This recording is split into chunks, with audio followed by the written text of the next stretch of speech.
Respect the sanctity of the Senate. Leave now or you will regret it. You know I cannot do that. They can't do it because they have a sense of duty and honor. We've been waiting for you. I hoped you wouldn't come. Foolishly, perhaps.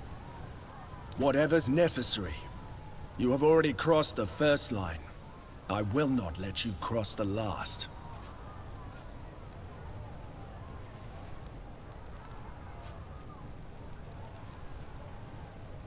I do remember what you did for me, and I'm grateful for that. Maybe you're right. But what you're doing here now, it's not right. Not even your reason for doing it is right. I have to stop you.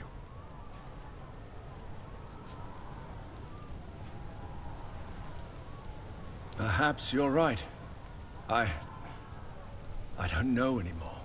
His confidence is wavering. Keep pushing him. I think he can be convinced.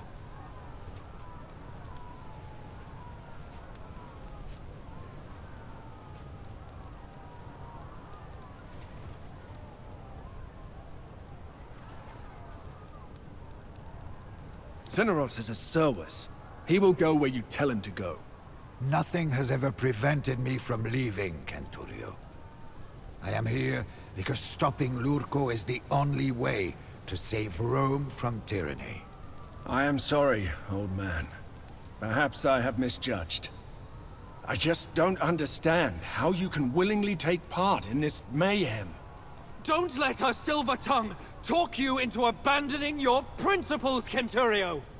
Remember who you are, what you stand for. We will defend the Republic together. The Republic? I heard you somehow convinced Kato and Kikoro to support you. Or at least to get out of your way. Perhaps there is hope for the Republic yet then.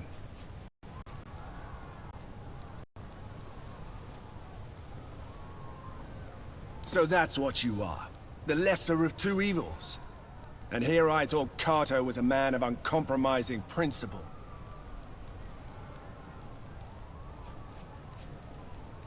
Very well. I shall fight with you. But know this. The moment you turn into a tyrant, I will be the first to stop you.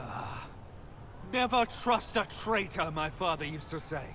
This will not change anything, you know. Just give up. I will let your friends go, and grant you a merciful death.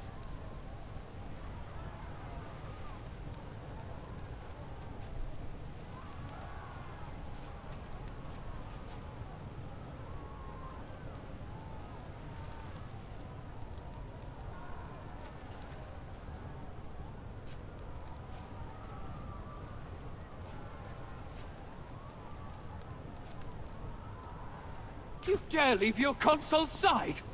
Cowards!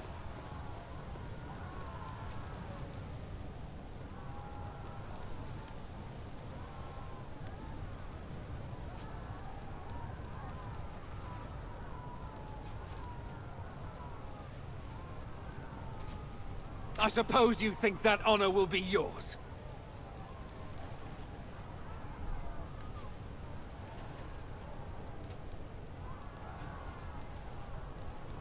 Look at where we're standing! At what you're doing! It is fascinating that you remain so blind to your own hypocrisy! No one is laughing! You think you can murder a consul in cold blood and get away with it? They will crucify you! Surely this can't be your plan! Not even you can be this reckless! Look around you! See who it is you're fighting! Romans! All of us! At least you'd save the honor and standing of your family, and not be branded a traitor in the annals of history.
Stand down.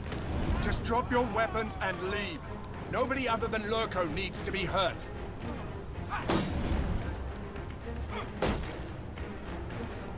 Lure them closer. I'll shoot as soon as I see them. I'm covering this area. Last one. Let us be done with this.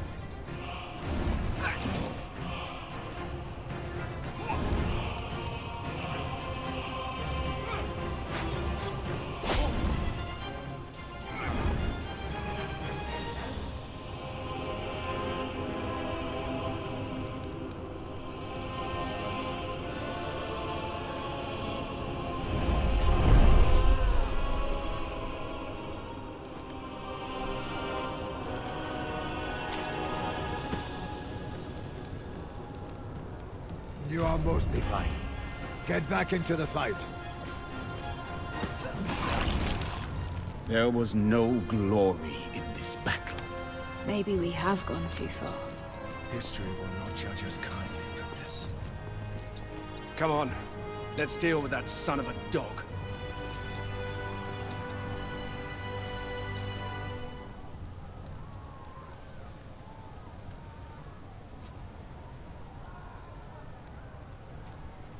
Can you not hear the angry mob outside? Can you hear the cries of the helpless that you swore to protect?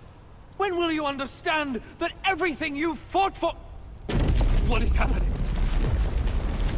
The roof is falling. Seek cover! The fury of the gods. Is everyone all right? We're all fine, but not everyone in here was so lucky. We have to get out of here.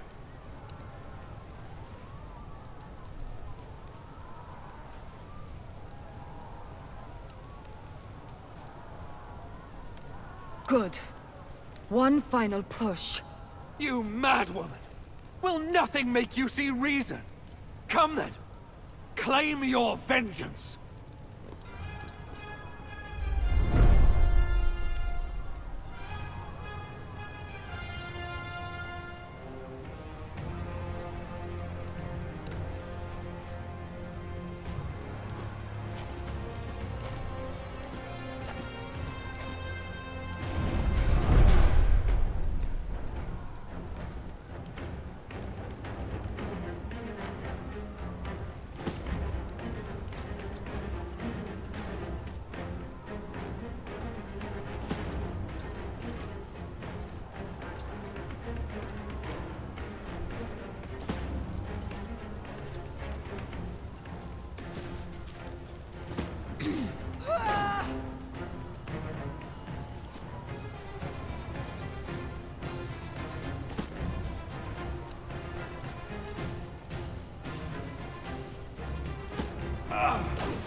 them closer.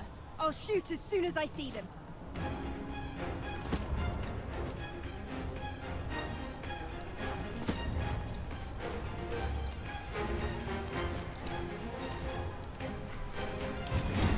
You still think this is all in service of common greed? Everything I did was for Rome!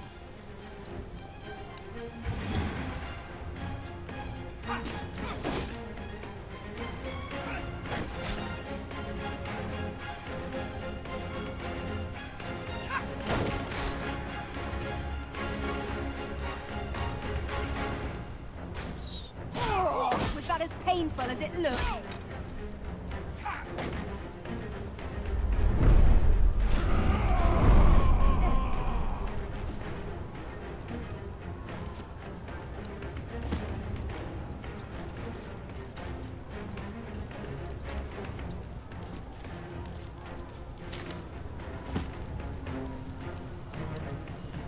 No permanent damage.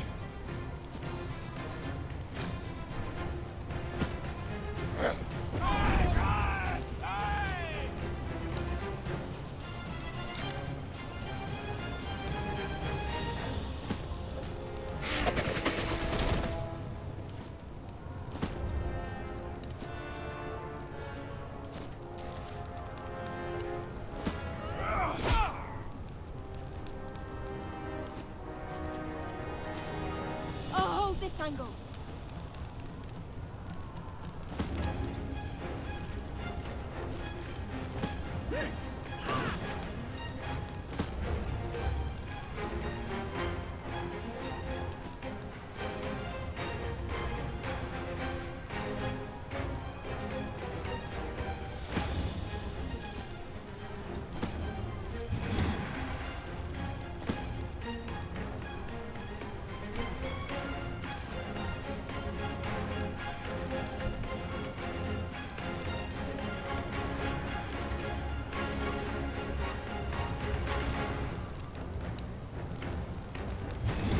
If you defeat me today, you will only have to take my place. Without true leadership, the Republic will be destroyed! And so what? She will be a far better ruler than you. Long live the Empress of Rome!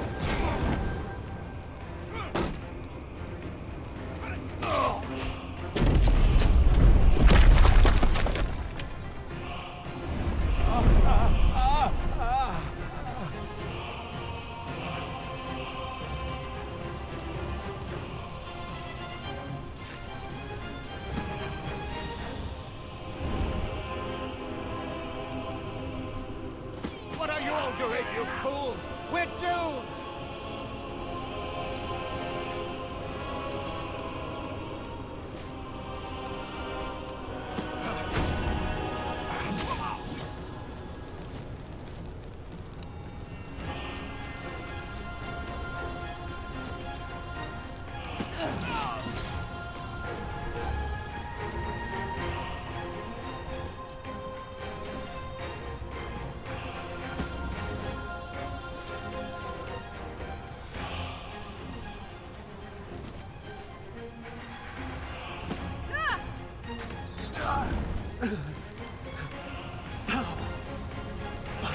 Every man for himself! Shit in all your father's tombs!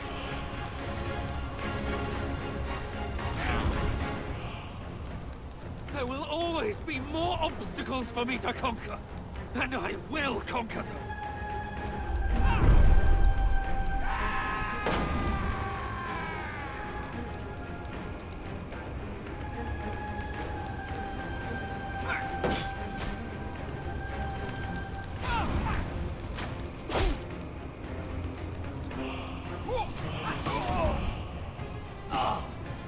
Someone! All right, I got you.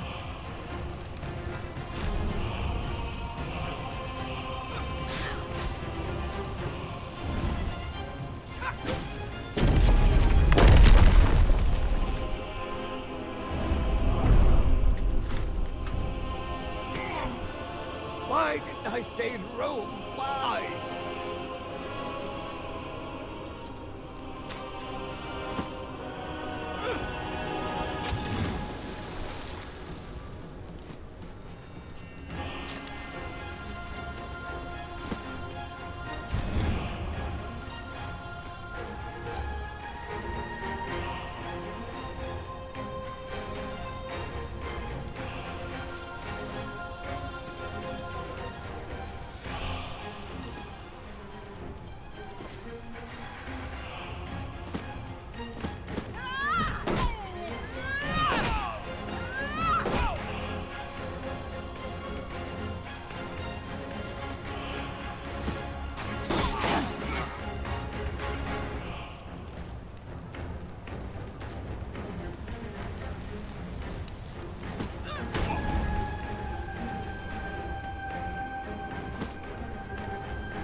future of the world is at stake. Rome is a beacon of light in a vast dark sea of barbarism. Your arrogance is boundless. You have visited the lands outside Rome, yet you have never truly experienced them.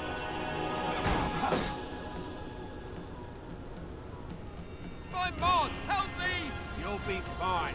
Come on.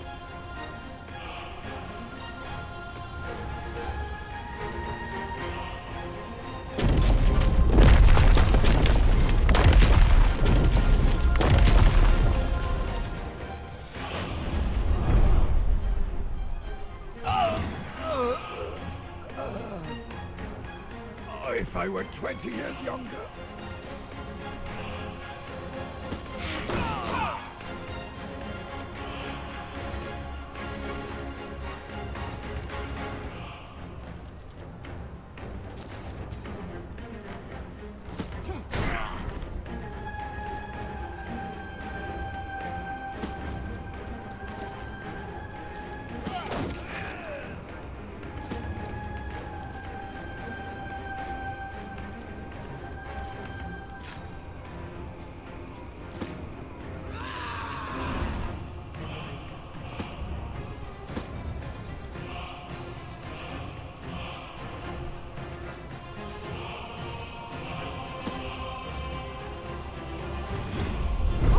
Best hope for this republic! Without my efforts, you will succumb to sectarianism and corruption! Come on! Know when to quit!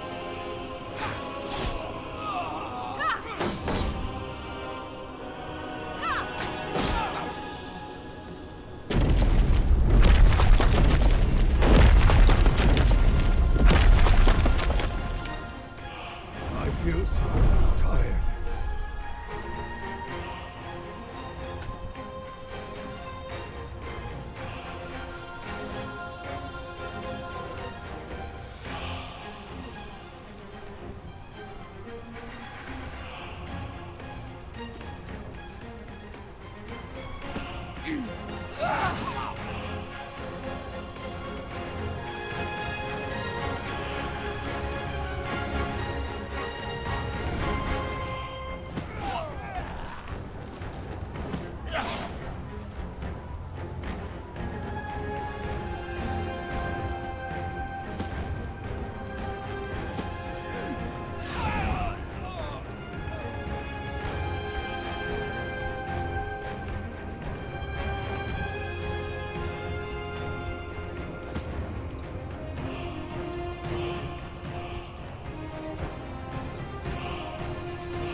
Common greed!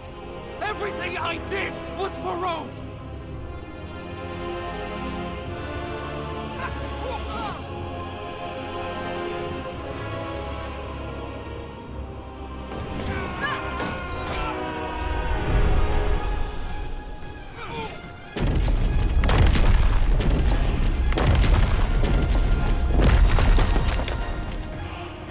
Finally, it's about to end.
Fall back!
You've been dreaming of this since the day your father died.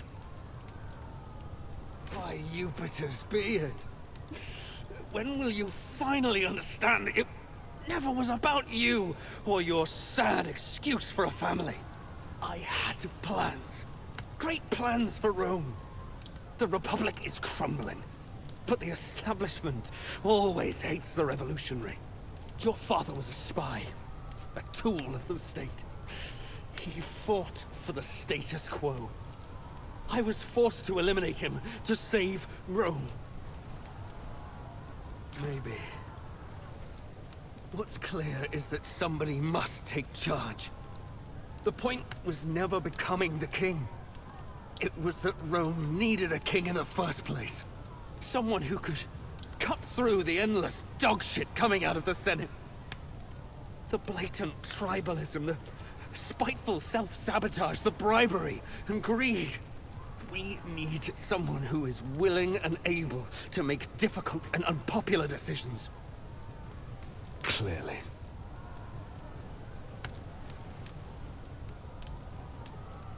It doesn't matter if you kill me.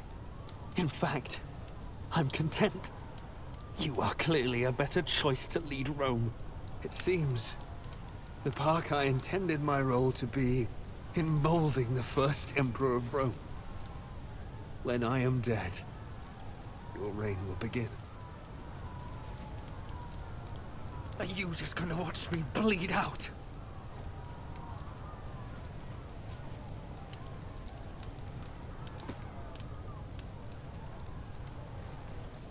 It's finally over. It almost seems unreal.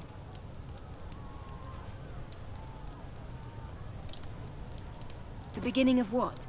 You have violated every single rule we set out to protect in the first place. You have killed Romans. Senators, even. Kaiso was right. You do sound like Lurko. We must submit ourselves to the judgment of the Senate, as we discussed.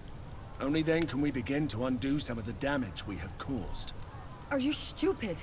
Did you hit your head in battle? We will all be killed. Not all of us. She will probably be condemned to death indeed, but we will not be punished as harshly. We should not get punished at all.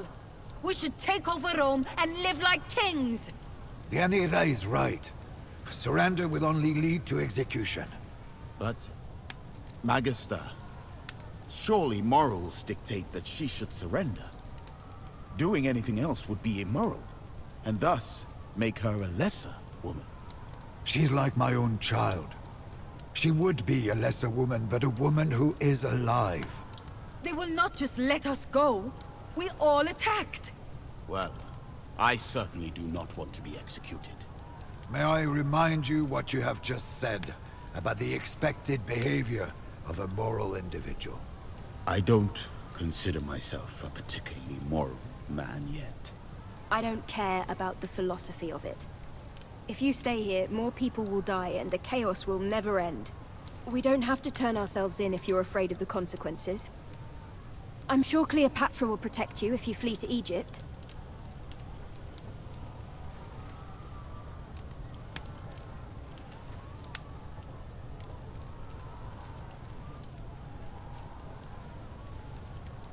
Don't do this. I'm warning you.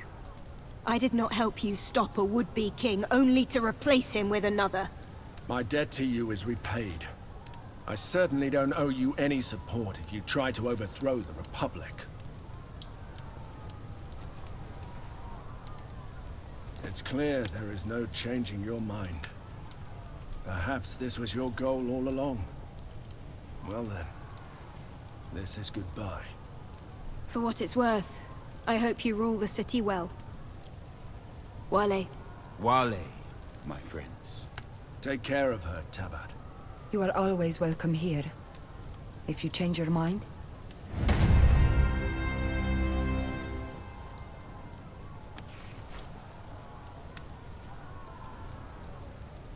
So it was that the Republic of Rome, which had long rested on an unsteady foundation, was finally torn to the ground.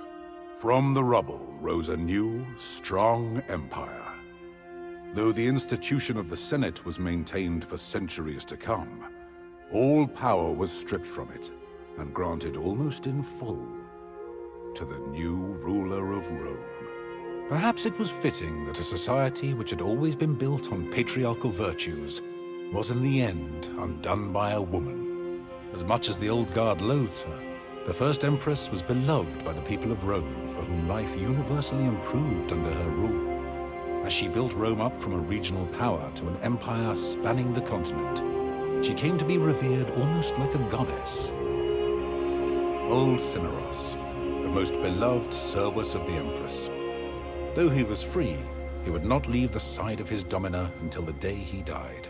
He lived many more years in luxury and leisure, with access to the finest works of philosophy and visited by great scholars from near and far.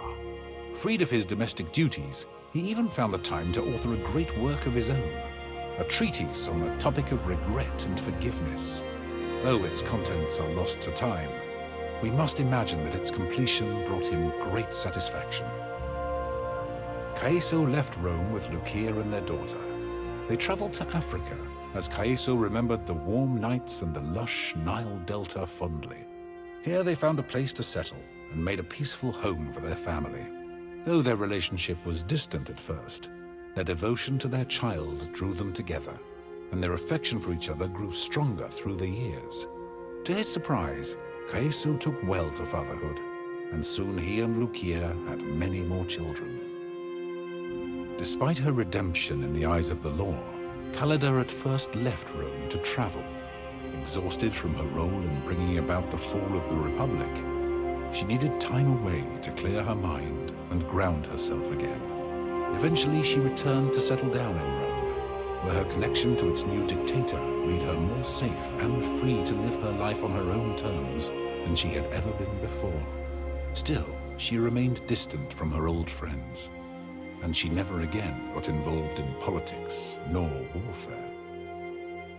Bestia stayed by the side of the Empress of Rome, becoming the leader of a new imperial guard. Uncompromisingly loyal, he was an enforcer as much as he was a protector, and eventually he became one of the most feared men in the Empire. As soon as things had quieted down, Bestia traveled to Africa once more to look for his sister. He did find her and bring her home, and she lived happily there for the rest of her life. Once everything had settled down, Deianira returned to her homelands in Scherthia, where she reconnected with her family. She brought some of them with her back to Rome, where they settled into a life of luxury. Though they would never feel quite at home in the city, they found that it was much easier to be outsiders together than alone. Deianira always remained loyal to her friends. Claudiana lived for many more years. She had many friends in Rome, and her life was peaceful and comfortable until her final days. On her deathbed, she revealed that she had once been very close indeed with Lucullus, and that indeed the true family name of her children was Licinius. Cato remained an important figure in Roman politics, staying by his wife's side for the rest of their days. Though they did not always share the same views on matters, he remained her staunchest supporter and a key figure in cementing her influence throughout Roman society. Cicero remained in the Senate, even after the institution had become a mere shell of what it once was. He saw his purpose as the voice of dissent, the most prominent leader of the opposition to Rome's new ruler. Though it could be argued that he was unsuccessful in saving or restoring the Republic, there is little doubt that his work brought about a more just empire. Pompeius left Rome and returned to Hispania. There he became the focal point of an effort to wrest Rome once more away from its new ruler, with an eye to restoring the lost Republic. The great general and his supporters raised 10 legions and marched upon Rome, where they were destroyed in a humiliating defeat.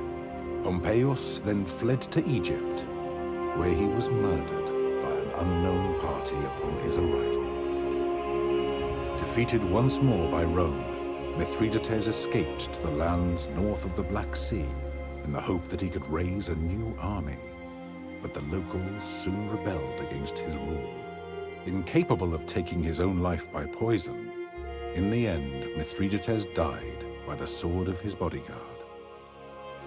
With Zenobia in charge of Musia, it became once more a peaceful part of the Roman province of Asia Minor.